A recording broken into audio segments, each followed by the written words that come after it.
Automotive history is replete with remarkable cars that, despite their innovative designs and significant contributions, have largely faded into obscurity. Here are some of the most forgotten legendary cars that deserve to be remembered. Subscribe to our YouTube channel and become part of our community. Don't forget to hit the bell to be notified every time we post new content. Your subscription helps us grow and create more amazing videos for you. Number 5. The Fraser Manhattan Convertible, produced between 1947 and 1951, is often considered a forgotten legend due to several factors that limited its recognition and long-term impact in the automotive world. The Fraser Manhattan Convertible was produced in limited quantities. Convertible models were particularly rare, with only a few hundred units made each year. This limited production naturally restricted its visibility and presence in the market. Fraser was a part of the Kaiser Corporation, which was a smaller player in the automotive industry compared to giants like General Motors, Ford, and Chrysler. This smaller scale limited its market reach and distribution network. The Fraser brand did not have the same level of recognition as more established American car brands. While respected for its quality and innovation, it lacked the widespread brand loyalty and recognition that larger manufacturers enjoyed. Marketing and promotional efforts for the Fraser Manhattan were modest compared to those of larger competitors. The car's unique features and luxury appeal were not as widely communicated to the potential market. The Fraser Manhattan Convertible featured a distinctive and luxurious design, which was ahead of its time in many ways. However, its unique styling did not always resonate with the broader market, which often preferred more conventional designs. The Manhattan was equipped with advanced features for its time, such as high-quality interiors and superior ride comfort. Despite these innovations, these features were not enough to set it apart significantly in a crowded market. The post-war period was marked by economic changes and shifting consumer preferences. While there was a boom in car sales, the competition was fierce, and consumers had many options to choose from. The Fraser Manhattan was positioned as a luxury vehicle, making it more expensive than many other cars available at the time. This higher price point limited its appeal to a broader audience, particularly as the economy began to stabilize and more practical, affordable cars became popular. The Kaiser Corporation faced financial difficulties in the early 1950s, which affected its ability to invest in new models and marketing. The company's focus shifted, and eventually, Fraser production was discontinued, leading to the brand's decline. As Kaiser Fraser shifted its strategy and resources, the Fraser Manhattan Convertible did not receive the continuous updates or improvements that might have helped it maintain its competitiveness. The Fraser Manhattan Convertible has a dedicated following among classic car enthusiasts who appreciate its design, rarity, and luxury features. However, this appreciation remains within a niche group of collectors and historians. As a rare and distinctive vehicle, the Fraser Manhattan Convertible has become a sought-after collectible. Its rarity and unique attributes contribute to its appeal among classic car collectors, but this has not translated into widespread recognition. The Fraser Manhattan Convertible is considered a forgotten legend due to its limited production, modest brand recognition, unique design, economic and market conditions, corporate challenges, and shifting consumer preferences. While it remains appreciated by classic car enthusiasts for its quality, luxury, and innovative features, these factors collectively contributed to its relative obscurity in the broader automotive market. Number 4. The Checker Aerobus, produced from 1962 to 1977, was a distinctive and unique vehicle designed primarily for specific commercial uses. Several factors contributed to its limited distribution and relative obscurity. The Checker Aerobus was designed as a multi-passenger vehicle intended primarily for airport shuttle services, hotels, and other commercial transportation needs. Its design catered to a very specific market segment, limiting its appeal to the general consumer market. As a vehicle focused on commercial and fleet use rather than individual buyers, it did not receive the same level of marketing and consumer visibility as more end-stream vehicles. The Aerobus featured an extended wheelbase and could seat up to 12 passengers. While this was ideal for its intended commercial purposes, it made the vehicle impractical for most private consumers who did not need such large passenger capacity. The design of the Aerobus prioritized utility and functionality over aesthetics.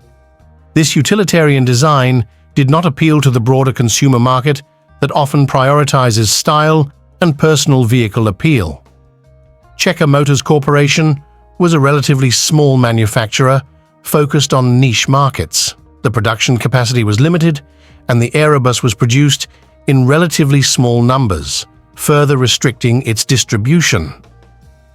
As a smaller manufacturer, Checker's distribution network was not as extensive as those of larger automotive companies.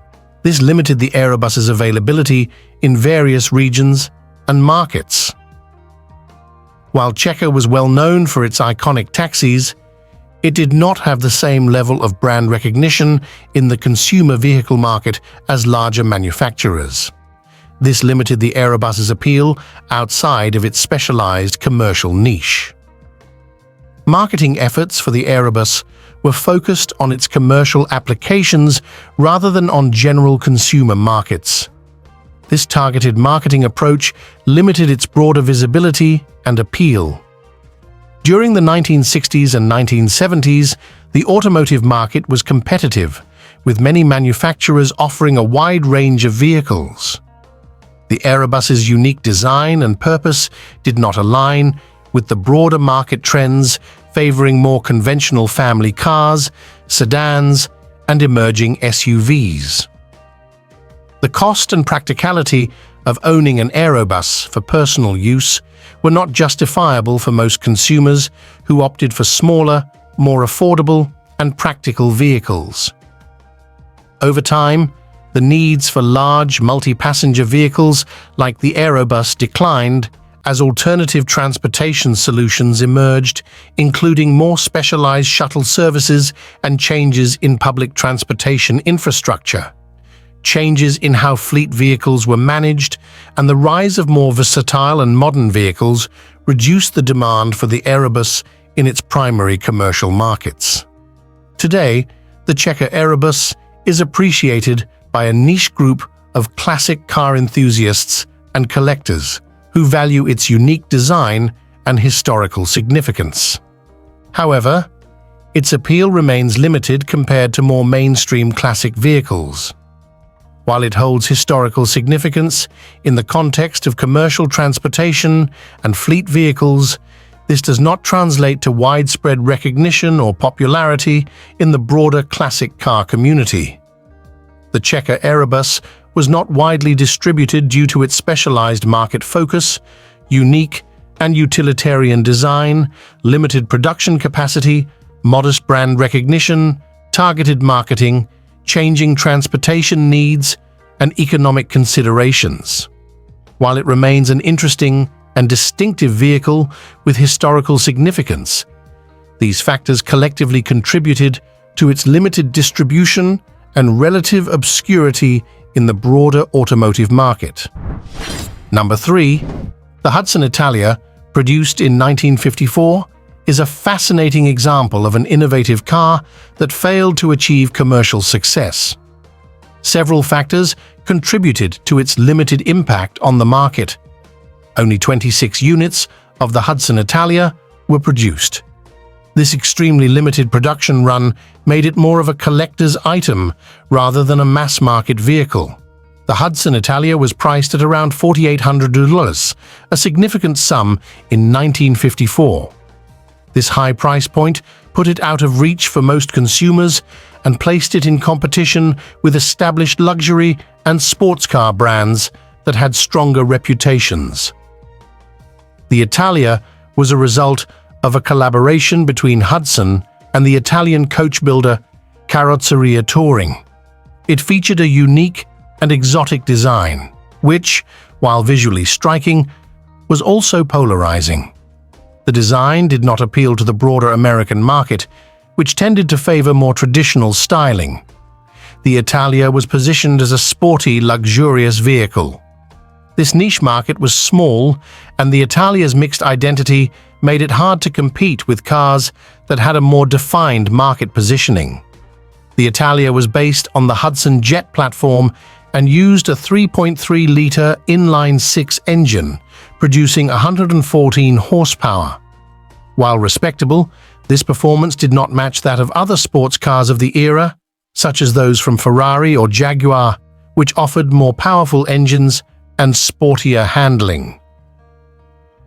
The use of the Hudson Jet's components meant that the Italia inherited some of its engineering limitations. The chassis and suspension were more suited to a small sedan than a high-performance sports car.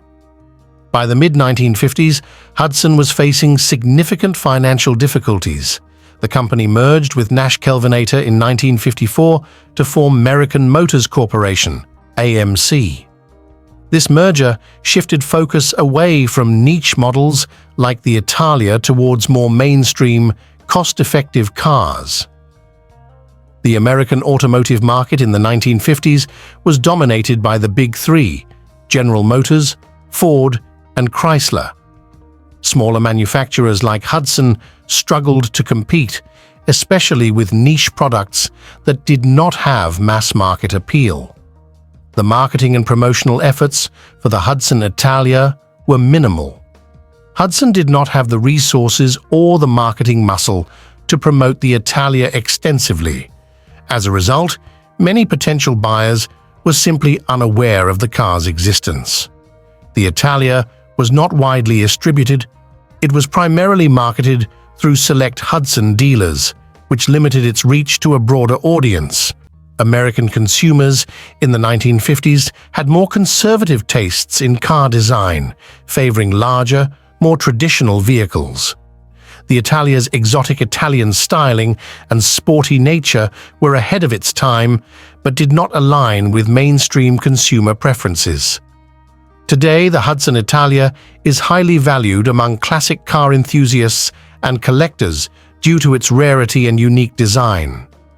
Its limited production and distinctive styling make it a sought-after collector's item. Despite its commercial failure, the Italia holds a place in automotive history as an example of cross-continental collaboration and innovative design. The Hudson Italia failed to achieve commercial success due to its limited production, high price, niche market positioning, underwhelming performance. Hudson's corporate challenges, minimal marketing efforts, distribution limitations, and the conservative tastes of American consumers at the time. While it remains a fascinating and rare piece of automotive history, these factors collectively contributed to its lack of impact in the broader market. Number 2. The Kaiser Daren, produced in 1954, is an intriguing sports car that has largely faded into obscurity despite its innovative features and stylish design. Several factors contributed to its status as a forgotten vehicle. Only 435 units of the Kaiser Daren were produced, making it a rare vehicle from the outset. This limited production restricted its presence and visibility in the market. The Daren was priced at around $3,668, which was quite expensive for its time, especially considering the competition from more established sports car manufacturers. Designed by Howard Dutch Daren, the Kaiser Daren featured unique styling elements such as the sliding pocket doors and a distinctive grille. While innovative, these features were polarizing and did not appeal to the mainstream market. The Daren was one of the first production cars to feature a fiberglass body following the Chevrolet Corvette. Although innovative, this material was still new and unproven to many consumers, making them wary. The Kaiser Daren was powered by a Willys inline-six engine that produced about 90 horsepower.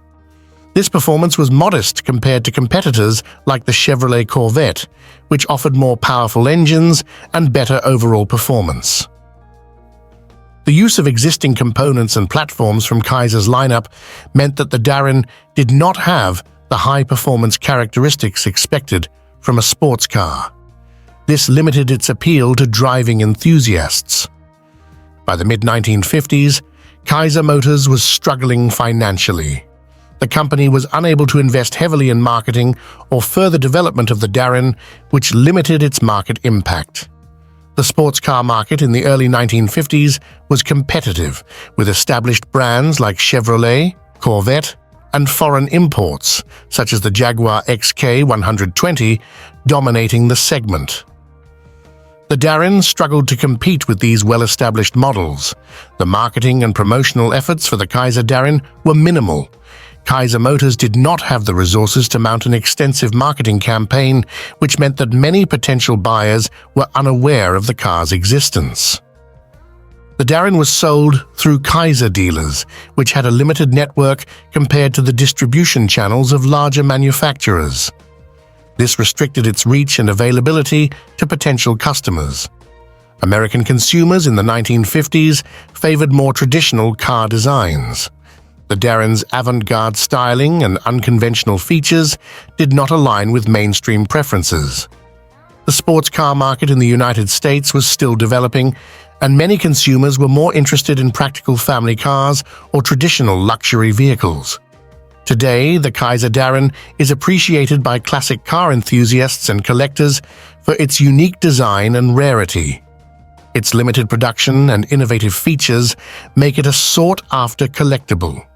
Despite its commercial failure, the Daren holds a place in automotive history as an early example of fiberglass bodywork and innovative design elements. The Kaiser Daren is largely forgotten due to its limited production, high price, polarizing design, underwhelming performance, Kaiser's corporate challenges, minimal marketing efforts, distribution limitations, and the conservative tastes of American consumers at the time. While it remains a fascinating and rare piece of automotive history, these factors collectively contributed to its lack of lasting impact and recognition in the broader market. Number 1. The Karmann Ghia. Type 34, produced from 1961 to 1969, is an interesting and stylish car that remains relatively unknown for several reasons. Approximately 42,585 units of the Type 34 were produced. While this is a significant number for a niche vehicle, it is relatively small compared to mass-market models. The Type 34 was primarily marketed in Europe, with very few units exported to the United States. This limited its exposure in one of the largest car markets in the world. The Type 34 was sold alongside the more popular and cheaper Karmann Ghia Type 14. The Type 14 had a more universally appealing design and was better marketed, overshadowing the Type 34.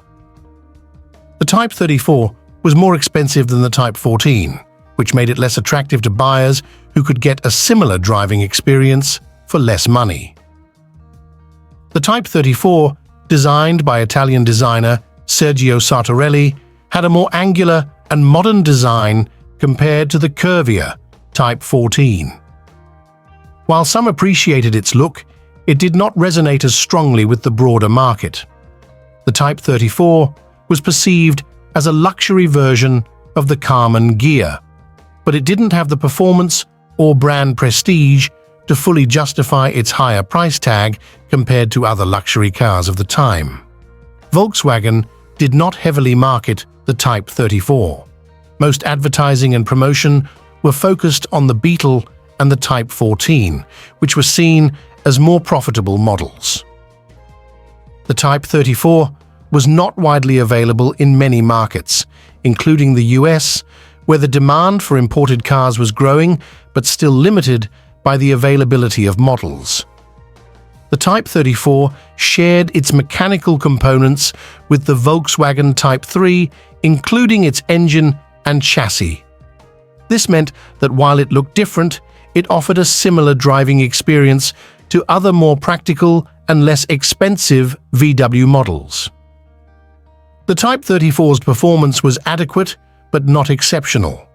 It used the same engines as the Type 3, which were designed more for reliability and efficiency than for sportiness or high performance. The 1960s saw significant economic changes, and consumers in many markets were becoming more cost-conscious. The higher price of the Type 34 made it less appealing during times when cheaper and more practical cars were in demand. The automotive market in the 1960s was seeing the rise of new segments like muscle cars in the US and more practical family cars in Europe. The Type 34 did not fit neatly into these emerging trends. Today, the Type 34 is appreciated by a niche group of classic car enthusiasts and collectors who value its unique design and rarity. However, its lack of mass appeal and widespread recognition keeps it relatively unknown. As classic car collecting grows, there is increasing interest in rarer models like the Type 34. Its distinct design and limited production make it a sought-after collectible for those in the know. The Karmann Ghia Type 34 remains relatively unknown due to its limited production, competition within Volkswagen, unique but polarizing design, minimal marketing and distribution efforts, shared mechanical components with more practical models, economic factors, and shifting market trends. While it holds a special place in the hearts of enthusiasts and collectors today, these factors collectively contributed to its lack of widespread recognition during its production run and in the years since.